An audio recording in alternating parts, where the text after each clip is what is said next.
Commander Zextel stared at the dying stars on his command screen. 3 years ago, his people ruled over 50 worlds.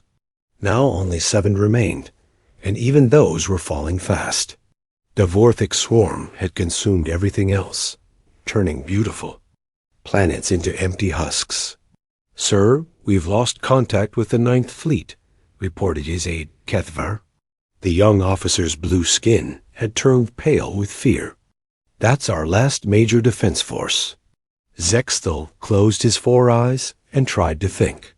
The Zeltharian Empire had been the strongest power in this part of the galaxy for over 1,000 years. Their ships were fast, their weapons were precise, and their tactics were proven in countless battles. But none of that mattered against the Vorthic. The swarm didn't fight like civilized beings. They didn't care about honor or rules. They just consumed everything in their path, turning living worlds into breeding grounds for more of their kind. Every victory against them was temporary. Every defeat was permanent. "How many worlds have we evacuated this week?" Zextel asked. 2, Commander, but the refugee ships are overcrowded. Many didn't make it out in time. The commander walked to the viewing port of his flagship, the Eternal Glory. Outside, he could see the last remnants of his once mighty fleet. Barely 300. Ships remained from what had once been thousands. Most were damaged, their crews exhausted from endless fighting. "Sir," Kethvar said quietly, "the High Council is requesting another strategy meeting." Zextel almost laughed. Strategy meetings. As if they hadn't tried every strategy known to galactic warfare. They had attempted direct assault, defensive, positions, hit-and-run tactics, and even scorched earth retreats. Nothing worked. The Vorthic adapted to everything, learned from every encounter, and came back stronger. "Tell the Council I'll be there soon," he said. "But first, bring me the files on the Outer Rim surveys." "The Outer Rim, sir?" "But those are just primitive worlds. Nothing there could help us. Nothing conventional." Zextel agreed. "But conventional warfare has failed us. Maybe it's time to try something different." The commander spent the next hour reviewing survey data from the Thun, Galaxy's Edge. Most of the worlds were empty or inhabited by creatures that hadn't even developed spaceflight. But one file caught his attention. A small blue-green planet called Earth, inhabited by beings called humans. The survey team had been amazed by what they found. These humans had only recently developed faster-than-light travel, but their approach to warfare was unlike anything in the galactic database.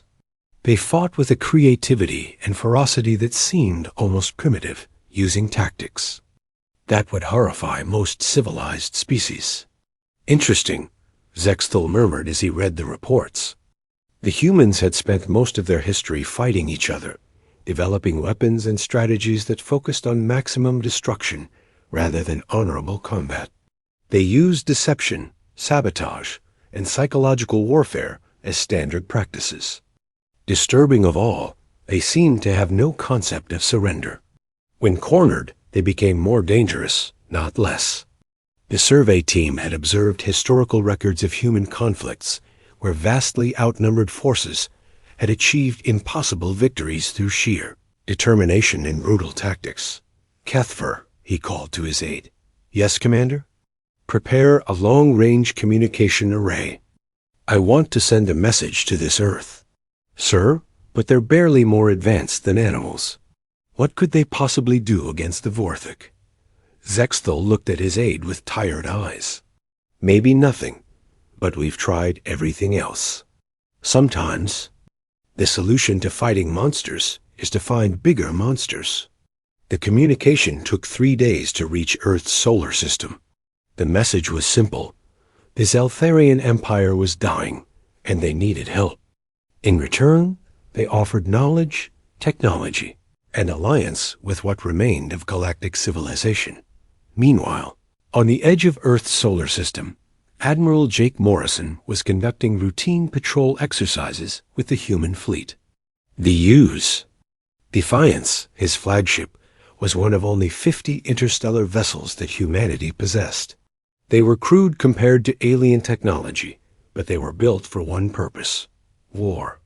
"Admiral, we're receiving a transmission from outside the system," reported Communications Officer Betty Stone. "It's not from any of our ships," Morrison frowned. First contact protocols were clear, but no one had expected aliens to contact them directly. "Put it through to the analysis team. Get Captain Lisa Grant down here immediately." Captain Grant arrived within minutes, her science team trailing behind her. She was young for a captain, but her expertise in xenobiology made her invaluable. As the message played, her eyes widened with excitement and fear. "My God," she whispered. "They're asking for help." "Help against what?" Morrison asked. Grant replayed the message, pointing to the translated sections. "Something called the Vorthic Swarm. From what I can understand, they're facing extinction." "And they want us to help them?" Morrison shook his head. "We barely have 50 ships. What do they expect us to do?" "I don't think they know how limited our resources are," Grant replied. "The message suggests they're desperate. They're willing to share their technology, their knowledge, everything they have." Morrison studied the star charts, showing the location of the Zaltharian Empire. It was thousands of light years away, but their new jump drives could make the journey. In a few weeks. The question was whether humanity should get involved in an alien war. "Get me General Paul Carter on Earth," Morrison ordered. "This decision is above my authority." The conversation with Earth Command was heated.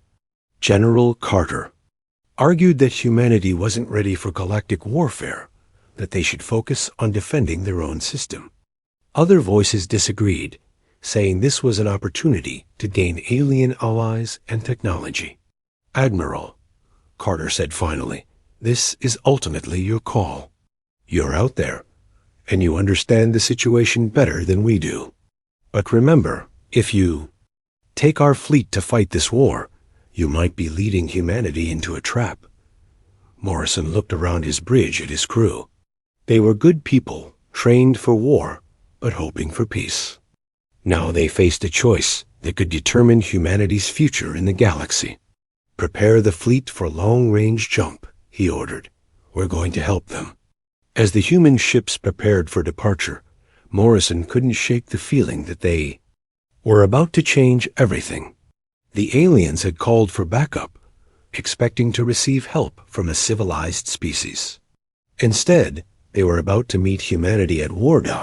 And humanity at war was something the galaxy had never seen before. The human fleet emerged from hyperspace at the edge of Zaltharian territory after 2 weeks of travel. Admiral Morrison stood on the bridge of the USS Defiance, watching the massive space station that dominated the viewport. Kethmoria was unlike anything humans had ever built, a gleaming city in space that housed millions of beings. "It's beautiful," whispered Captain Lisa Grant, who stood beside him studying the alien architecture. "It's also damaged," observed Captain Tony Rodriguez through the communication link from his ship, the UES Ranger. His trained eye spotted the scorch marks and missing sections that showed recent battle damage. "Incoming transmission," announced Communications Officer Betty Stone. "They're requesting permission to dock." Within hours, the human diplomatic team was aboard Kethmoria. Lieutenant Commander Nick Hayes led the group, accompanied by Chief Engineer Maya Brooks and Marine Colonel Steve Parker. They walked through corridors filled with aliens, who stared at them with curiosity and barely hidden desperation. Commander Zexthil met them in the main briefing chamber. The Zaltharian leader was tall and elegant, with blue skin and forearms that moved gracefully as he spoke. But Hayes could see the exhaustion in his 4 eyes, and the way his shoulders sagged with the weight of command. "Welcome, humans," Zexthil said through a translation device. "I must admit, you are smaller than I expected." Colonel Parker stepped forward. He was a big man, built like a tank, with scars that spoke of many battles. Size isn't everything. Commander, we're here to help. Zexthol gestured to a holographic display that filled the center of the room. It showed a three-dimensional map of local space, with red zones marking Vorthik-controlled territory. The red covered most of the map. This is what we face, Zexthol explained. The Vorthik swarm has consumed 43 of our worlds in 3 years. They strip planets bare, converting all organic matter into more of themselves. Every victory we achieve is temporary. Every defeat costs us everything. Engineer Brooks studied the tactical data flowing across her tablet. Your weapons appear very advanced. Energy shields, directed particle beams, faster than light communication. Why haven't these advantages helped? Because the Vorthik don't. Fight like civilized beings, replied Kethfer, who had joined the briefing. They have no honor, no rules. They attack in massive swarms, overwhelming our defenses through sheer numbers. Hayes frowned as he watched combat footage from recent battles. The Zeltharians fought in perfect formations, their ships moving in coordinated patterns that were beautiful to watch. Their weapons fired with precision, each shot carefully calculated for maximum efficiency. The Vorthik, on the other hand, attacked like a plague of insects. Their bioships swarmed around Zeltharian formations, taking massive casualties, but never breaking off. They seemed to learn from each encounter, adapting their tactics to counter whatever the Zeltharians tried. Your combat doctrine is very formal. OBSERVED, Colonel Parker. Lots of rules and procedures. Of course, Zexthol replied, sounding confused. Warfare must be conducted with honor and precision. Anything else would be barbaric. Parker and Hayes exchanged glances. The colonel had fought in dozens of conflicts across human space, most of them brutal affairs where survival mattered more than honor. He was already seeing problems with the Zeltharian approach. Commander, Hayes said carefully, would it be possible for us to observe a battle firsthand? That can be arranged. The Vorthik probe our defenses daily. There will be another attack. Soon. The attack came 2 days later. Hayes and his team watched from Keth Morius Command Center as Vorthik bioships approached the station. The alien vessels looked like massive insects crossed with sea creatures, their hulls pulsing with organic patterns. All ships maintain formation Theta 7, Commander Zexthol ordered. Prepare for coordinated energy discharge on my mark. The Zeltharian fleet moved into perfect position, their ships forming geometric patterns that maximize their firepower while minimizing their exposure to enemy weapons. It was like watching a dance, beautiful and precise. The Vorthik swarmed toward them in a chaotic mass. When the two forces met, the Zeltharians unleashed devastating energy beams that tore through the enemy formation. Dozens of bioships exploded in brilliant flashes of light, but the Vorthik kept coming. For every ship destroyed, 2 more took its place. They crashed into the Zeltharian lines like a wave breaking on rocks, overwhelming the defenders through sheer weight of numbers. Fascinating, murmured Engineer Brooks, making notes on her tablet. They're not trying to win through superior tactics. They're just accepting massive casualties to achieve their objectives. Colonel Parker watched with the eye of a professional soldier. The Zeltharians are fighting a gentleman's war. The Vorthik are fighting for survival. Guess which approach works better?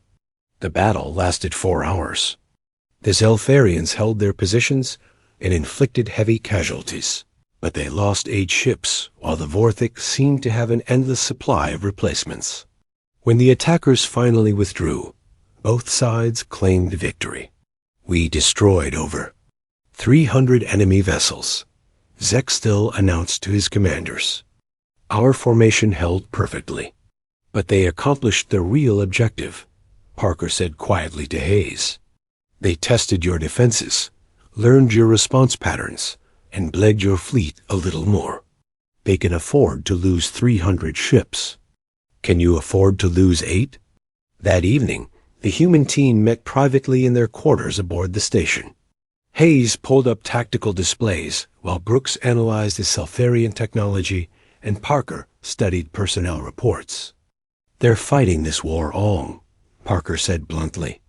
Perfect formations, predictable tactics, rules of engagement that limit their effectiveness. It's like they're more concerned with looking honorable than winning. The technology gap isn't as big as we thought, Brooks added. Their individual systems are more advanced, but our ships are built tougher. More importantly, our weapons are designed for one purpose: killing the enemy as efficiently as possible. Hayes nodded. The Vorthic have adapted to formal warfare. They've learned to counter everything the Seltharians can throw at them, but they've never faced human tactics. What are you thinking? Brooks asked. I'm thinking we need to show them how humans fight, Parker replied with a grim smile. No formations, no honor, no rules except winning. The next morning, Hayes requested a meeting with Commander Zexthul. The Zeltharian leader looked tired. Reports from other fronts showed continued losses, and the refugee crisis was overwhelming their remaining worlds. Commander, Hayes began, we'd like permission to engage the next Vorthic attack. Zexthul's 4 eyes widened. With your 5 ships? That would be suicide. Maybe, but we'd like to try our own methods. Your methods? But you have no experience with space warfare on this scale. Hayes smiled. No, Commander. We have no experience with civilized space warfare. We've been fighting each other for thousands of years, and we've gotten very good at it. The question is, are you desperate enough to let us try? Zexthul looked around the briefing room at his exhausted staff. Outside, alarms were already sounding as sensors detected another Vorthic probe forming up for attack. Very well, he said. Finally, but I warn you, humans, the Vorthic show no mercy to those who oppose them. Parker stood up, his hand resting on the weapon at his side. Commander, mercy is something we save for after the shooting stops, and we're very good at making the shooting stop. As the human team prepared to return to their ships, none of them realized they were about to introduce the galaxy to a form of warfare that would horrify both sides. The Zeltharians had called for backup against monsters, not knowing they had summoned something far more dangerous. The real beasts were about to show up. The Vorthic attack came at dawn, ship time. Commander Zexthul watched from his command center as the bioships formed their usual swarm pattern, preparing to test the station's defenses once again. But this time, something was different. The human ships had moved away from the main fleet, positioning themselves in what looked like random locations. What are they doing? Asked Hethver, studying the tactical display. They're not in formation. They're completely scattered. Maybe they don't understand proper fleet tactics, another officer suggested. Zexthul said nothing, but he was beginning to suspect that the humans understood tactics very well. They just used different ones. Aboard the UES Defiance, Admiral Morrison watched the Vorthic swarm approach. All ships, this is Defiance. Remember, we're not here to look pretty. We're here to kill as many of these things as possible. Weapons free. Captain Amy Collins, commanding the stealth destroyer UES Phantom, was the first to engage. Her ship had been designed for one purpose: sneaking up on enemies and hitting them where they least expected it.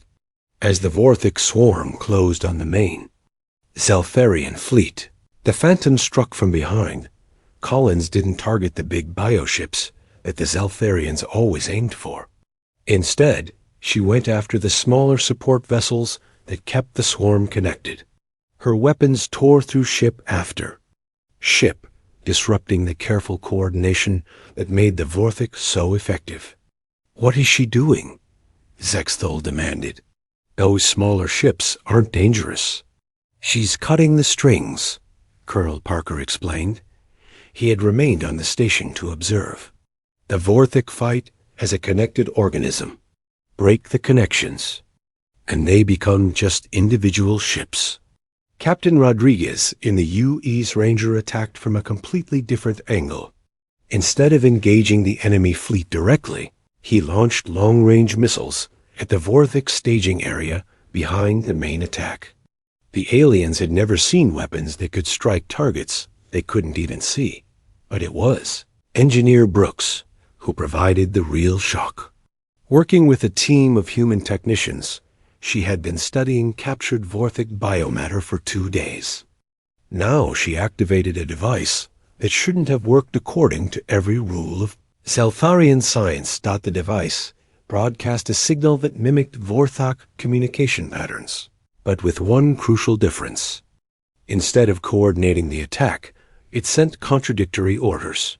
Half the swarm turned left, half turned right, and they crashed into each other in a tangle of organic metal and confused bioships.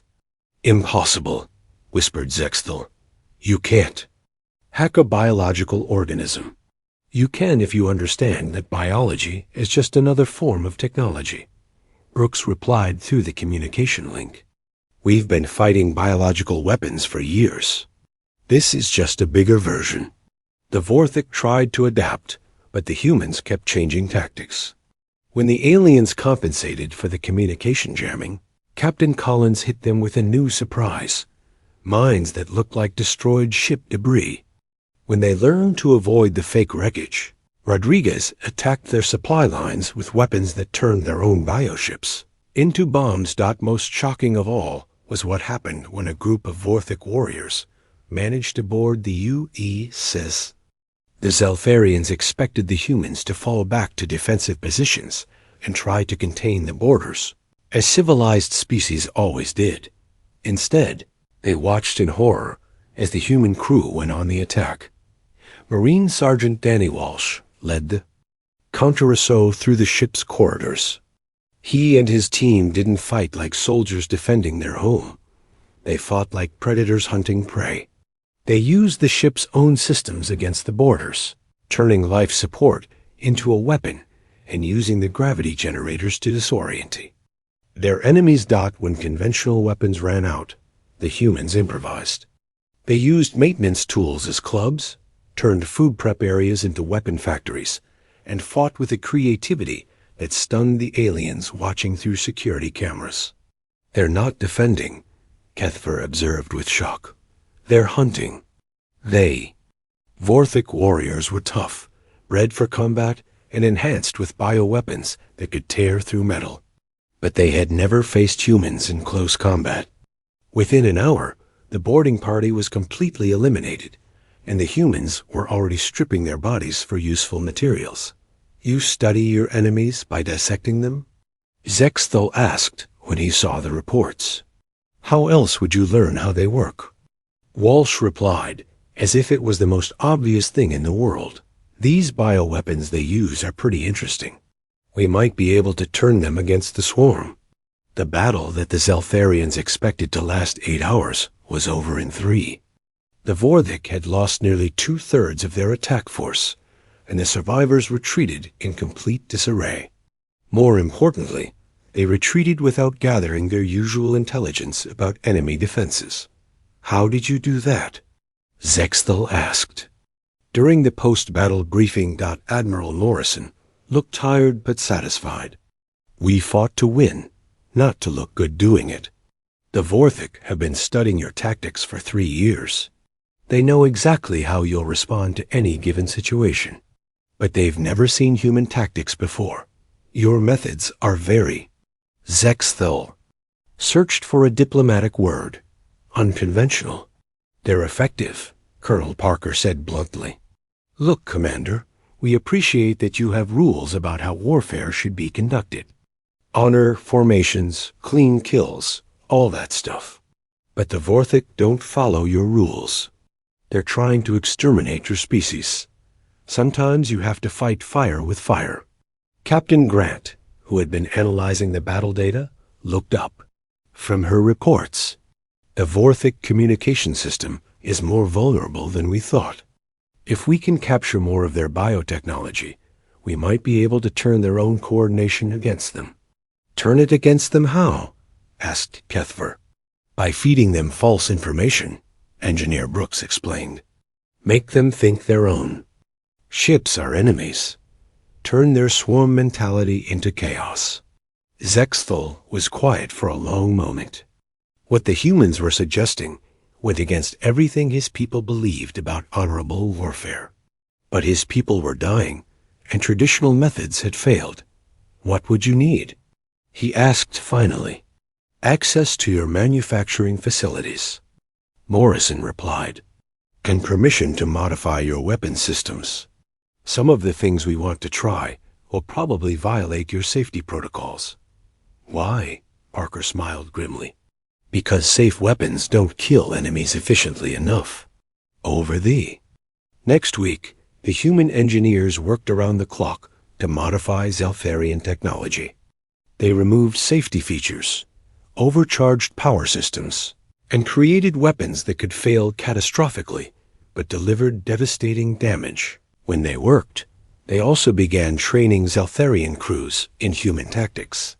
The aliens struggled with concepts like deception, surprise attacks, and psychological warfare. These ideas went against their cultural values. You want us to lie to the enemy? One Zeltharian officer asked during a training session. We want you to mislead them, Hayes corrected. Make them think you're going to do one thing, then do something else. It's called tactical deception, but that's dishonorable. So is extinction, Parker replied. Your choice. The real test came when the Vorthik launched their next major assault. This time, they brought a full battle fleet, including massive bioships that could destroy entire space stations. The Zeltharians had never successfully defeated an attack of this size, but they had never fought alongside humans before as the Vorthik fleet approached. The combined human-Zeltharian force scattered in all directions. To alien observers, it looked like complete chaos. The formations were broken, the fleet coordination was gone, and individual ships seemed to be acting randomly. The Vorthik, trained to fight organized opponents, found themselves facing something completely new. Enemy ships appeared from unexpected directions, struck hard, and vanished before they could respond. Their careful battle plans fell apart as humans introduced variables they had never considered.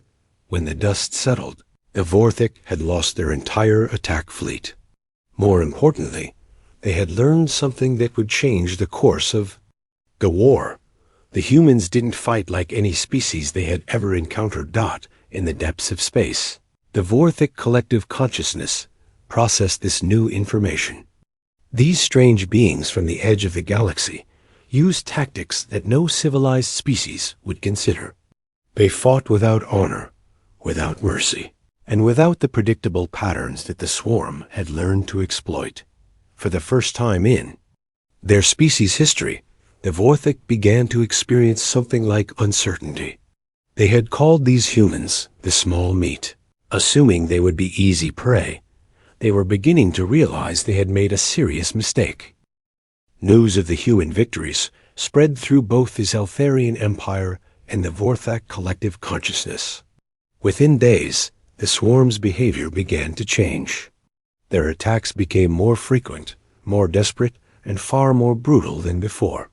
Commander, Zexthul studied the reports from across the front lines with growing alarm. They're not following their usual patterns anymore, he told Admiral Morrison during their daily briefing. The Vorthik are attacking civilian targets, destroying everything they can't consume. It's as if they're trying to end this war quickly, before we can use more human tactics. Morrison nodded grimly. They're scared. We've introduced uncertainty into their calculations, and they don't like it. Animals are most dangerous when they're cornered. But we're not animals, Zexthul protested. No, Morrison agreed. We're something worse. The first sign of how much worse came when Captain Rodriguez received new orders from Earth Command. The message was brief, but clear. Total War Protocol authorized.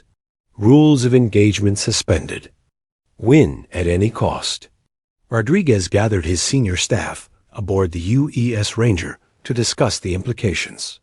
Ladies and gentlemen, we're no longer bound by the Galactic Convention on Warfare. From this point forward, we fight to exterminate the enemy, not just defeat them. Chief Weapons Officer Carl Davis looked uncomfortable. Sir, some of the tactics we've been discussing, they're pretty extreme. The Zeltharians already think we're barbaric. The Zeltharians asked for our help, Rodriguez replied coldly. They're getting the full human experience. If they don't like our methods, they should have handled this themselves. Engineer Brooks had been working on new weapon systems based on captured Vorthek biotechnology. Her latest creation horrified even her own team. It's a biological weapon, she explained to the assembled officers. It turns the Vorthek reproduction process against them. Instead of creating new warriors, infected bioships start producing toxic compounds that kill nearby vessels. That's chemical warfare, Davis protested. It violates every treaty we've ever signed. We never signed treaties with the Vorthek, Brooks replied. And they're not exactly fighting clean either. They turn entire planets into breeding grounds. I'm just leveling the playing field. Captain Collins aboard the UES Phantom had developed her own methods. Her stealth ship could now infiltrate Vorthek-controlled space and plant devices that caused entire sectors to become uninhabitable. She didn't just attack military targets anymore. She went after the infrastructure that kept Vorthek worlds functioning. You're committing genocide, accused a Zeltharian observer who had been assigned to her ship. Good, Collins replied without emotion. That's the point. You can't coexist with a species that wants to consume all organic life. One of us has to go extinct. I prefer it to be them. The humans began using tactics that shocked their allies as much as their enemies. They redirected solar radiation to sterilize entire Vorthek breeding worlds. It created weapons that caused maximum suffering instead of clean deaths, because screaming bioships disrupted swarm coordination better than silent ones. Most disturbing of all, they began to think like the Vorthek themselves. Colonel Parker had spent weeks studying Vorthek behavior patterns and communication methods. He could now predict swarm movements with frightening accuracy because he had learned to embrace the same ruthless logic that drove the collective consciousness.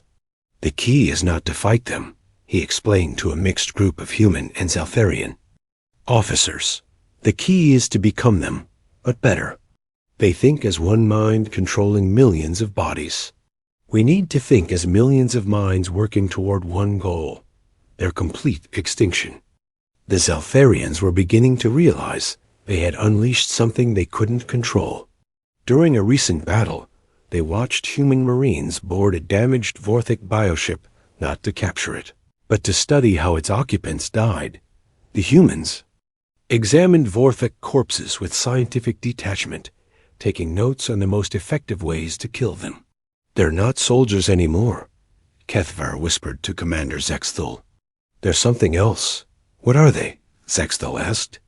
Apex predators, replied Lieutenant Commander Hayes, who had overheard the conversation. Humans didn't evolve to be civilized, Commander. We evolved to hunt and kill. Everything else we learned later. The transformation was most visible in the human crews themselves. Soldiers who had been professional and disciplined a month ago now spoke casually about exterminating entire species. They modified their weapons not for efficiency, but for psychological impact. They wanted the Vorthek to fear them. Engineer Brooks created devices that caused bioships to tear themselves apart from the inside. Captain Collins developed new stealth technologies that let her appear inside enemy formations without warning, striking before vanishing like a ghost. Rodriguez led combined fleets that fought with a coordination that rivaled the Vorthek swarm itself, but it was Admiral Morrison who approved the most extreme measure of all. "We're going to use stellar engineering," he announced during a classified briefing with only human officers present. "Captain Grant has identified 17 Vorthic breeding systems.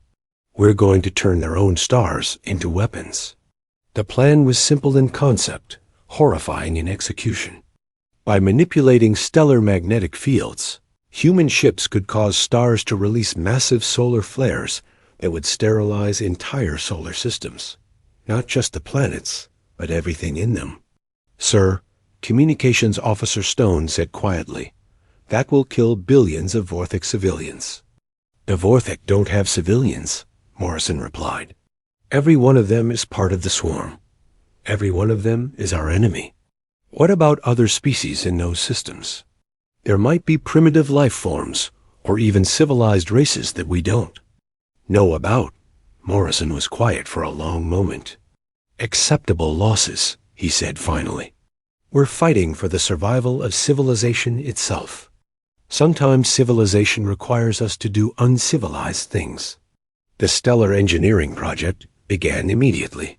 Human ships, now augmented with the best Zeltharian technology, began the delicate work of turning stars into weapons.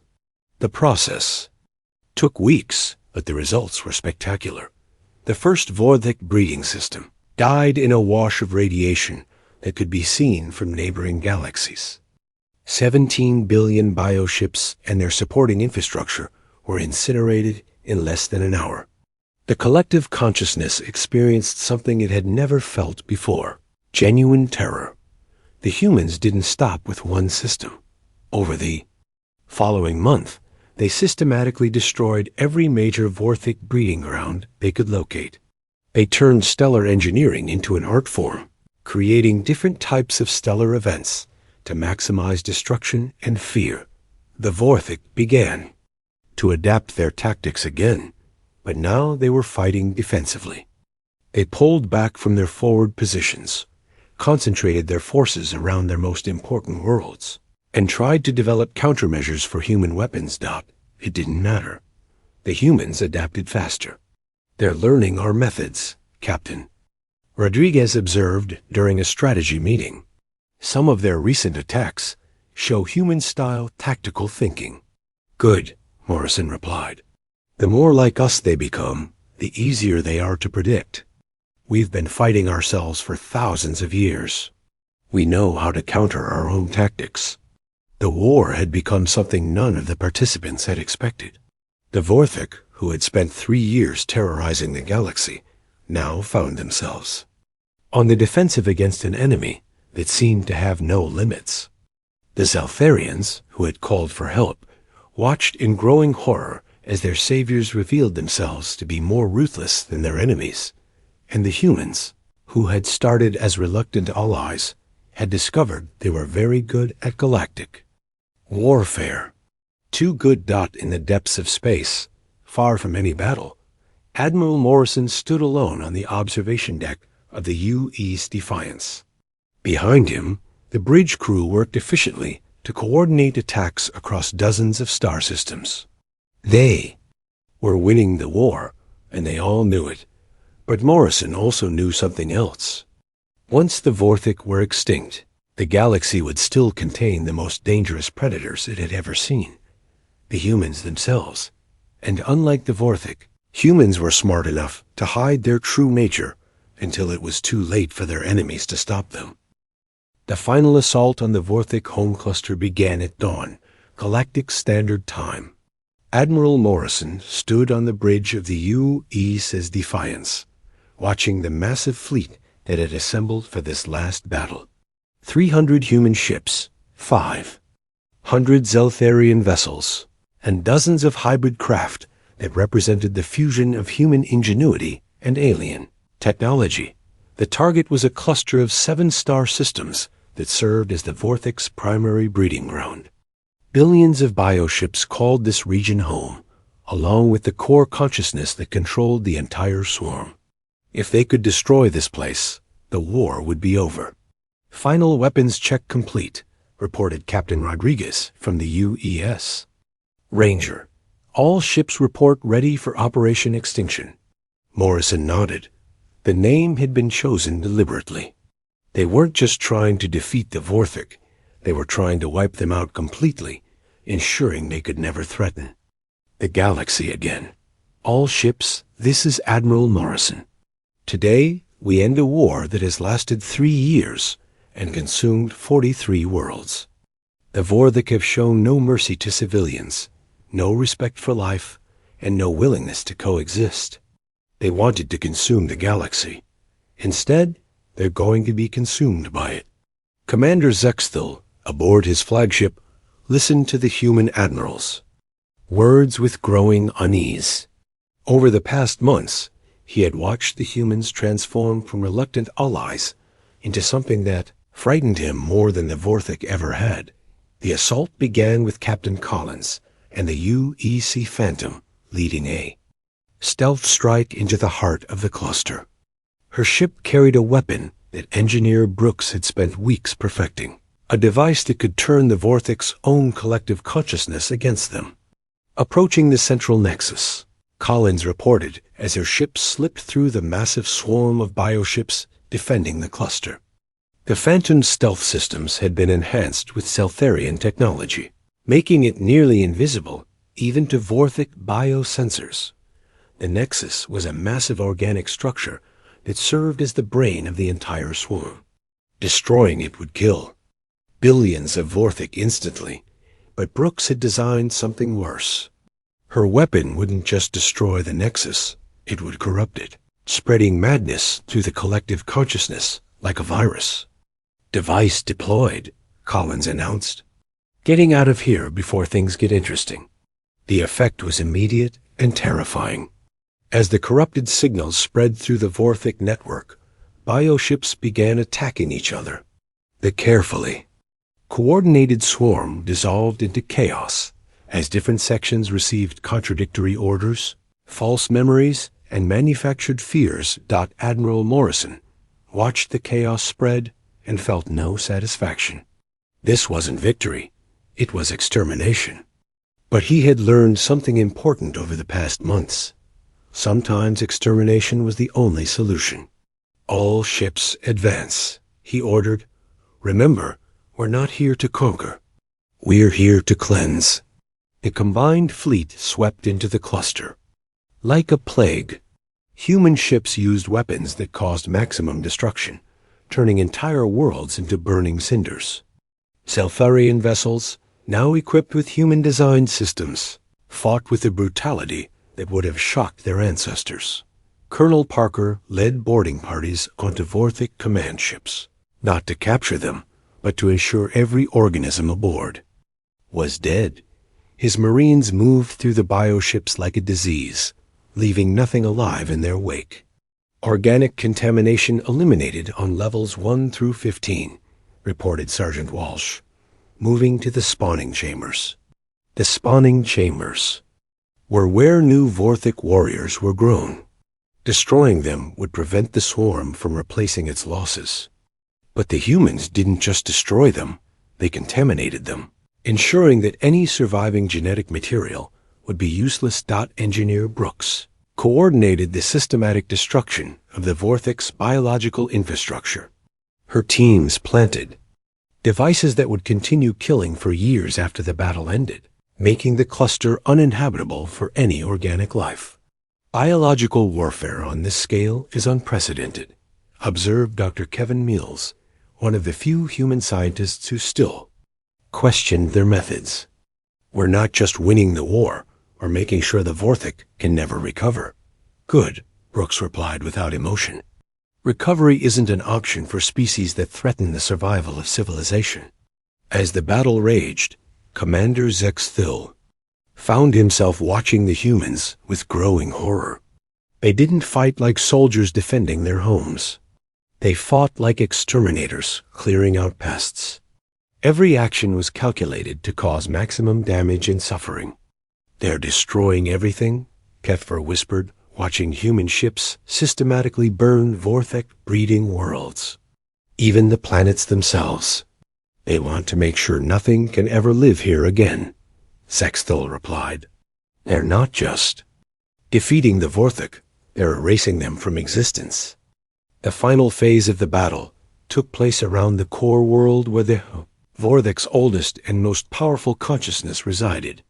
This was the mind that had planned the conquest of the galaxy, the intelligence that had consumed 43 civilized worlds. Admiral Morrison led the assault personally, bringing the UES Defiance into close combat with bioships the size of moons. The weapons that Engineer Brooks had designed specifically for this moment tore through organic armor like it was paper. "Target the consciousness centers," Morrison ordered. "I want that thing to feel every shot." The massive Vorthic consciousness fought back with weapons that bent space itself, trying to crush the human ships with gravitational fields. But the humans had studied their enemy too well. They knew exactly where to strike to cause the most damage. As the consciousness began to die, it sent out a final message to any Vorthic that might survive. The small meat are not prey. They are predators. Flee, hide, never let them find you. But it was too late for warnings. The humans had already located every Vorthic outpost, every hidden colony, every escape route. Over the following weeks, they hunted down the survivors. With methodical precision, Captain Rodriguez led cleanup operations across 17 star systems, ensuring that no Vorthic organism survived to rebuild the swarm. His ships carried sensors that could detect biological traces at the molecular level. When they found Vorthic survivors, they didn't take prisoners. Sector 7 Alpha cleared, Rodriguez reported during one of the final sweeps. No signs of organic activity. The sterilization protocol is complete. 3 months after the final battle, Admiral Morrison stood in the same command center where Commander Zexthal had first begged for help. But now the roles were reversed. The Zeltharians looked at their human allies with barely concealed fear. "The Vorthic threat has been eliminated," Morrison announced to the assembled alien leaders. "All breeding colonies destroyed, all genetic material contaminated, all survivors hunted down and exterminated. The galaxy is safe." "Safe from the Vorthic," Zexthal said quietly. "But what about safe from you?" Morrison smiled, but there was no warmth in it. "Commander, we're your allies. We're here to protect you." "Protect us from what?" "You've just demonstrated that you can destroy entire species whenever you choose. What happens when you decide we're a threat?" "Then you make sure we never have a reason to see you as a threat," Morrison replied. "The galaxy is a dangerous place, Commander. It's full of species that might develop the same appetites as the Vorthic. Fortunately, you now have guardians who know how to deal with such problems." Over the following months, human embassy stations appeared throughout Zeltharian space. Officially, they were there to provide protection and technology transfer. In reality, everyone understood their true purpose. They were watching posts, ensuring that the aliens remained properly grateful for their salvation. Captain Grant, now promoted to Admiral, oversaw the establishment of human research facilities on former Vorthic worlds. Her team studied the remains of the swarm, learning everything they could about biological warfare and collective consciousness systems. "Knowledge is power," she explained to a group of concerned Zeltharian scientists. "The more we understand about how species like the Vorthic operate, the better we can protect the galaxy from future threats." But her research wasn't just defensive.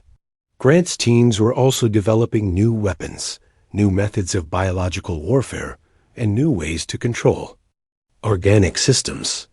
They were preparing for the next war, even though no one knew who the enemy would be. The galaxy had been saved from the Vorthic threat, but at a terrible cost. The humans had revealed themselves to be apex predators, capable of exterminating entire species without remorse. They spoke of peace and protection, but their actions told a different story. In the depths of space, far from any inhabited world, the last free Vorthic scout ship drifted silently through the void. Its crew was dead, killed by human bioweapons, but its automated systems continued to function. The ship's final message was broadcast on frequencies that no one would ever receive. We called ourselves the Swarm, the consumers, the inevitable doom of all organic life. We were wrong. There are things in this galaxy more terrible than us. The small meat from the edge of space fight not for territory or resources, but for the simple pleasure of watching their enemies die. They are the true monsters, and they have claimed the galaxy as their hunting ground. The message faded into cosmic background radiation, unheard and unheeded. The galaxy celebrated its salvation, not knowing that its saviors had already begun.